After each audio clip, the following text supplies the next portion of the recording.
Good morning, Grace Flowers. Good morning. Grace Alexis, formerly. And Dolores is my And Dolores is your name. baptismal name. Well, thank you for coming and your willingness to share your story. I know you're new on campus after spending your life in Florida. Yes, You I came here. November 12th. Yes, and you've made a great adjustment, considering your background. I mean, that you grew up in Florida. No, that you grew up in Florida. Although I hope you appreciate the nice weather we're having. I've always Yes. loved Michigan. Yeah, good, good. All right, so we'd like you to begin, and we'd like to begin your journey with your beginnings, your family, your parents, just a little bit about your parents, siblings, where you went to school. Yes. So if you'd like to I can do all start. that. Good. Well, my mother and father were Mary and John Flowers, and my mother was born in Massachusetts, and my father was born in Quitman, Georgia, which is just over the Florida-Georgia line. Mm-hmm. My father's mother was Reese Croft in Georgia. After the third child was born, they think she went out too soon after childbirth. She died, and the child died also. Don't know if it was a boy or a girl. So there were two boys left. Mm-hmm. Andrew, my father John, was the oldest. William T. Flowers was my grandfather on my father's side. And his mother, Grandfather Flowers' mother, moved with him to Miami, I think when the Flagler Railroad went through. So that would be early 1900s. There was a second marriage of my grandfather since the first wife died. In Miami, my mother's father's sister, my mother's aunt, went to Miami looking for work in the Depression. She met and married, as his second marriage, William T. Flowers. Mm-hmm. My mother always called her Aunt Kate, and he Uncle Will. And I said, Mother, they're your mother and father-in-law. Why are you calling them Aunt Kate and Uncle Will? She says, because they are. Both. Mm-hmm. It was her father's sister, Catherine Hatton. Catholicity came from Massachusetts, and my mother's side of the family. Interesting. My grandfather converted. The boys were raised Catholic, the two boys, and we have a picture of them on the altar with about 80 altar boys. I don't know the age at which he came to Miami, my father, John, but he looks about 11 or 12 in that picture with his brother as altar boys. Interesting. In downtown Jeju. Mm-hmm. So then your mother and dad met? Well, she sent for her niece. Mm-hmm. She sent the boys, after World War II, they visited my mother in Massachusetts. She was a nurse. I forgot to say my father started out as a bus driver in the Depression with the early Miami Transit Company. He became a supervisor investigating accidents. They would call him whenever. So he advanced. She was an RN from time to time working in the hospitals. And they were in many parish activities. Mm-hmm. I know that's where my idea of service came from. Father, parish activities. Dad, Knights of Columbus, Holy Name, Usher, St. Vincent de Paul. Mother, RN, school nurse. And sometimes the priest sent for her for a priest that was ill. She was in the PTA, the Altar and Rosary Society, and various parishes. She opened the first gift shop at Mercy Hospital, run by the Sisters of St. Joseph. This is your mother? In Miami. Yeah. Mm-hmm. So they were all busy. It was all church service. Together they did parish census, bingo, bazaars. Good Catholics, bingo. Mm-hmm. Were they ever home? Yes, when we were little, but this is as we grew older. And the children, when the Catholic schools started, we were in all the sports. Mm-hmm. Basketball, softball, track, attended football games. So all church related still. Now what about the siblings, the brothers and sisters? Whose brothers and Yours. Oh, 4 girls. Catherine died before her 11th birthday, ruptured appendix, no penicillin, couldn't do anything. My mother was a nurse at that hospital, and she really prayed that she was suffering so much. Margaret was 14 months younger, and so Catherine was born 1 year, and the next year Margaret was born, skipped a year, and twins, so Mother had 4 children in 4 years. Wow. And you are one of the twins. Fraternal. So, schooling. Now this concerns, we went to public school because there was no Catholic school. They were all on the beach, Coral Gables, out west. So Jesuit, we wouldn't, little kids can't take a bus. So public school from grades 1 to 4. Catholic school began in '39. Now the public school you could start in September and you were in the first part of, let's say, first grade. And the second semester you were in B. So it was 1A, 1B. And you could start school in September if you were 6 by December, which we were. So we started. So it must have happened in the 4th grade that Dorothy missed school days. So I was going into, I think, the second part of 4th. She was held back because you have to complete the school days. So she was a half a year behind. And when Catholic school started, I was ready for 5, but she was still in 4B. Got it. Now, the administrators put all those kids back another half a year because they hadn't completed 4th. So now I'm a year ahead. So that's where it happened in grade 4 because she missed school days. So you got separated. We got separated that way. So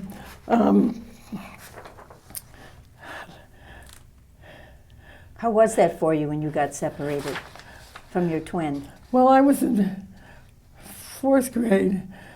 Separation started there. Yeah. Well, sometimes they didn't put twins together in the same class if they had other grades because they felt it better. They should be a little more independent. So I don't remember a terrible notice of that. So when I graduated in '47, went on to college, met the Dominicans for the first time. Dorothy's her senior year in high school. They got a new principal. As girls, we didn't talk about vocation.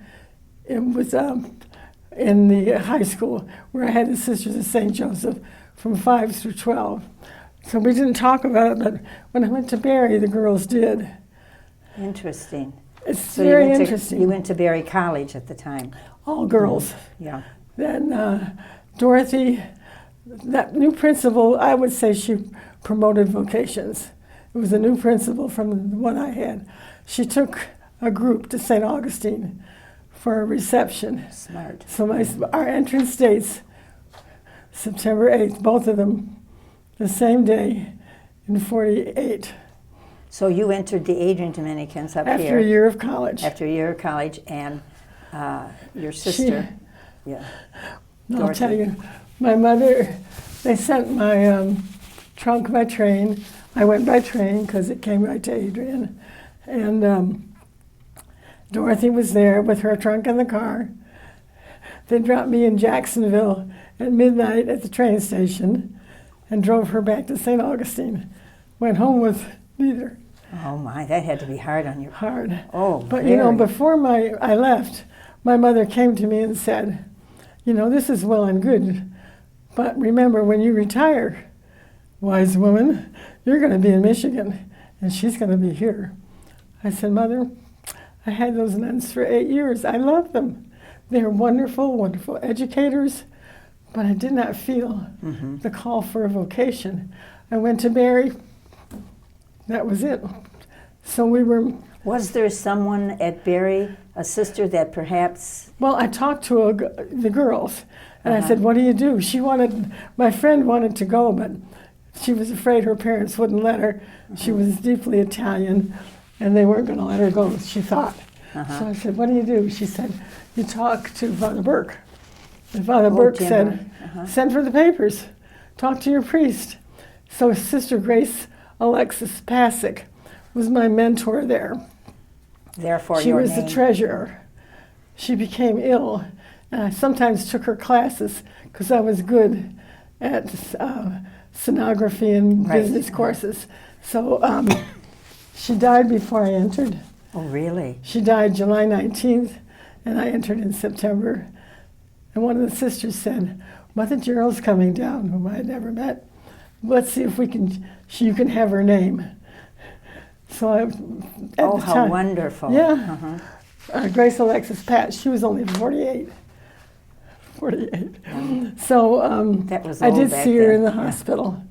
Yes, they gave me her rosary, her prayer book, and a missal. So I had those mementos. What was it about her that made her special? She was always smiling. And I was good in her classes. She put me in charge of some of her. I took dictation from the president, Dorothy Brown, sometimes. So she acknowledged, I think, my whatever gifts that I had. And she was always happy and smiling. That's about it. Very good. Mm-hmm. And so I went to her. She didn't come to me. It's like I had to search this thing out. Well, you searched the right one, it sounds like. Well, I think it's where I was supposed to be. But I love the Sisters of St. Joseph. It's a wonderful congregation. I've loved them over the years. Now, my mother never said another word after that. I said, Mother, I don't feel called to that group. And I believe she didn't want to interfere with the vocation. God love her. Wise 2 daughters. woman. Fraternal. I want to explain that term. We were, from the beginning, fraternal, not identical. We look like sisters, not like twins. We don't have the same gifts, personalities, and I think that's not a bad metaphor, fraternal, for today's world, what's going on. We're not called to be identical in our gifts, culture, language, sexuality, theology, philosophies, and dare I say political views. Not being identical, we have a variety of gifts to offer that I believe are much needed in this world. So I think that fraternal means sisterly, brotherly, working together, friendship, dare I say love of each other, at least civility and respect for one another. We need all of this to make our world work. So can you imagine all leaders and nobody to do the action? Or everybody's an artist or a musician. You gotta have a variety, and we do. What did was she a teacher? Who was Your this? sister, was she a teacher? Oh, then? yes. Okay. Oh, and she ran there. She worked at Mercy in pastoral care. It's a hospital, Miami. She was administrator at their health care facility.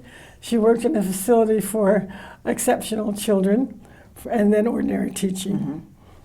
Sounds like both of you had leadership ability. In different ways. Right. Because on the Myers-Briggs, I come out extrovert. I'm ready to talk. And she comes out introvert, which means you prefer to think inside before you speak.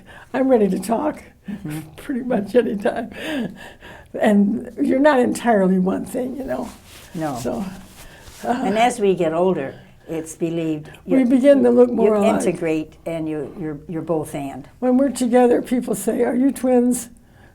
So we start to look alike. Now, you want to know a little bit about how I spend my leisure time? Well, a friend introduced me to making Christmas ornaments, and she used to get prizes for her doors. So she introduced me to that art, and I've taken it up so that my office decor, dining room decor, I have something not only for winter, spring, summer, fall, but for patriotic, October, fall. I have St. Pat, Valentine's Day. Valentine, Easter, all the holidays, gradually over the years. And my gifts to my family have been ornaments that I've made. everything handmade. If they don't know how much it costs. So, and the time that goes into something like that is so personal. I had a pretty much 9 to 5, and weekends pretty much free. So I really did have time, and I lived alone because of where I lived. So it was wonderful. I enjoyed doing that. Now over the years, crafting led me to a love for that passage in Scripture. The seasons. There is a time for everything. A time to mourn, and a time to be happy. A time for war, a time for peace. A time for everything under heaven. A time to live and a time to let go. So that's really my favorite passage. So that's good. Oh, it's in Ecclesiastes. May I talk a little bit about ministry? Yes, please tell us. Okay. Now you can't. Not every single one. Is there one? I won't. I'll try yeah, to. That's really It won't be one, but I'll that's tell fine. you. I have been assigned, as many of us. They appointed me a Rosarian principal. I was on Sister Laura's she was the second provincial team. So I left the principalship and was appointed to be the Secretary-Treasurer of the St. Rosa Lima province with Laura Simmons, the second team.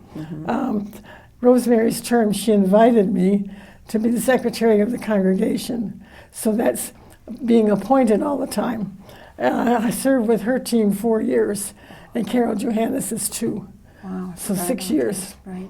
And then I found my own ministry, like many sisters have. With the Marriage Tribunal, I really love that ministry because I learned more about myself. And the more you learn about the self, the more you understand other people. Then that comes back, and then you understand yourself better through interaction. So, and we always had community. The priest affirmed women. Stuck up for me many times, and what did you do at the Marriage Tribunal? What exactly was annulments? Annulments, okay. And he starts with the story. What was growing up like for you?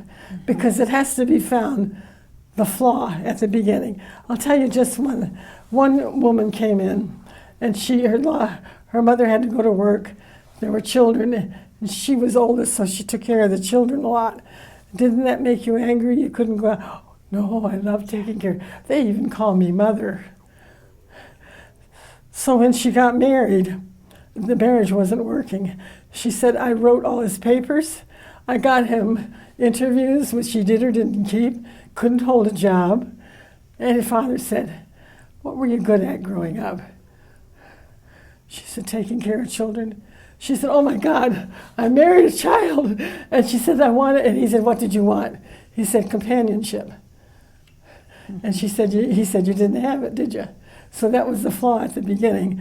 And he said, you have an expensively educated head. You made a decision with your heart. And you had your wires crossed. You should have made it with your head. So we make those decisions with our hearts or with our heads. We got to know the right movement to make a good decision, So then I was elected.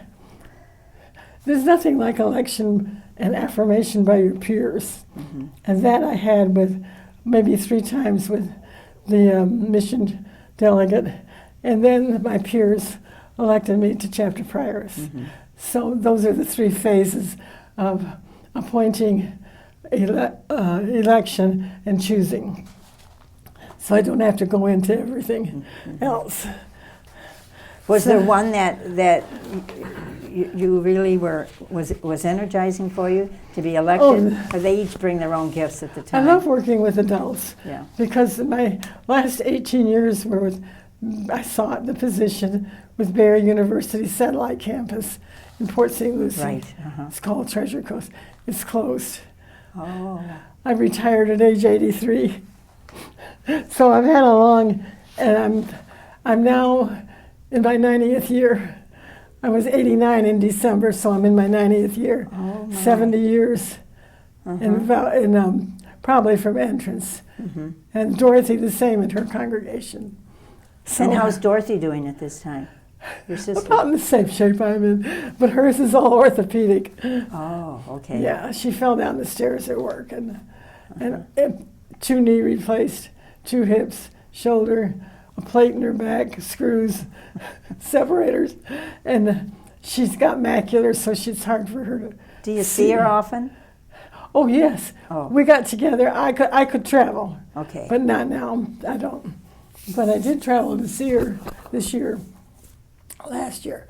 So, and the family goes and rents a house and has meals, and we go there. Nice. So Nice. I want to talk about the blessings of family. I have 3 wonderful nieces. Margaret's the only one who could carry on the family because of the death of one Yes. and the nuns entering. So Mary, Kathy, Roseanne, they're all in service. Kathy's a doctor of pharmacy, has a degree in pastoral ministry, and does catechetics. Mary is an RN with a degree in master's in pastoral studies. She does catechetics. Roseanne runs, they all manage family properties because my brother-in-law, Charles, was good at what he did. So he was an electrical. He had Flowers Lighting. He first had Flowers Electric.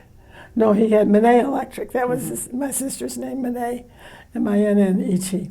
And he bought with money. Next door was a lighting plaza. The girls could run that. So they did for years. Sold it, so they have equity and estates.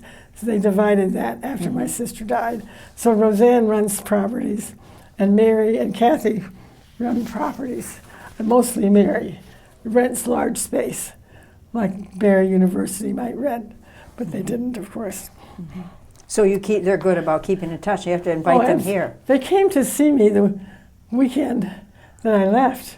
Oh. One family, that's this is the nieces. One has a girl, so they're the grandniece and grandnephew. One, Victoria and Charles, have 2 boys. And one's 5, and the youngest one's 2. The boy from Roseanne, the girl is from Mary, Kathy not married. So Roseanne's son is CJ. He's my grandnephew. Mateo is his son, great nephew. So Mateo and Jordan are 2, and the other boy is 5. They all came to see me. I have pictures. Isn't that nice? Imagine the day before you're going to leave, but we did it and we got ready. But remember, Grace, invite them here on campus. Be an expense, and they can stay at Weber. I know that. Yeah, okay. We'll see how that goes. So my sister. So the blessings are family. I mentioned the nieces and of course Dorothy. So where would I be? Fraternal, not identical. And I was there for every surgery she ever had, and she had lots of them. And she came for one of mine, and she couldn't come to the next one, but their congregation sent a representative to be with our sisters and me for that surgery. Isn't that something? So, that is very inspiring. Yeah, I'm very close to that community. So my heart is with them. They're wonderful. That's great. But my vocation, so the Adrian community has been if I have any gifts at all, they were promoted, and I was encouraged in the congregation. Can't say enough about Adrian. But also the foundation was there with your upbringing because of the service of your parents. Yes, I mean, that was instilled in you. We had catechism before I went to school with the Sisters of St. Joseph. Yeah. My parents taught me about Jesus and prayers and things of that sort. So my congregation and co-ministers, I have friends. They're like, somehow we had community in all those places with the nuns or in the tribunal or at Barry University. We celebrated together. And the tribunal, we went to each other's homes, took turns for birthdays. So I've always had that kind of thing. And of course, I mentioned the Sisters of St. Joseph. Now, how do I want to be remembered? As one loving and living my commitment to the Dominican life. I believe I was chosen before I was born to be a fraternal twin, different than my womb mate. Fraternal means sisterly, brotherly, friendly, and teaches us how to relate in society with our brothers and sisters with civilities. We come from different languages, as I said, cultures. We look different, as we mentioned, vary in philosophies, theologies, psychological perspectives, and dare I say, the political differences. But there's varying gifts. But there's only one, perhaps when I say civility, I really mean love and respect, because as one who said it best, love God first of all, and then love your neighbor as yourself. I think it's all the same thing. So I think it's a good metaphor, the fraternal, thinking of fraternity. And I just think of that today, and I'll see if there's anything more in my notes. How has the transition been? Well, I've always loved Adrian. But still, yeah. Well, but I know it's the stage before the end of my journey. I know that, and I've been told that because of my physical condition and needing oxygen. But I don't want to rust out. Good for you. I don't think you will. Oh, no, I'm not going to rust out because I'd rather wear out. I'm going to use what I have as long as I have it. So, are your crowd, do you have crowd members here? We're 4. Oh, you're 4. Jane Irene, Anastasia. Oh, Anastasia and I were freshmen together at Barry. Okay. So she's my Barry. And Jane Irene. Okay. We're at the 4. Yeah. So this is my story. It's not finished yet. Hallelujah, amen, so be it. Remember the seasons and remember the metaphor about fraternity. I brought my Bible that has that verse, but I don't think we need to say it. There's a time for everything under heaven. So, well, I am so grateful that you took the time, and this was the time for you to tell your story. That is a true gift to the congregation.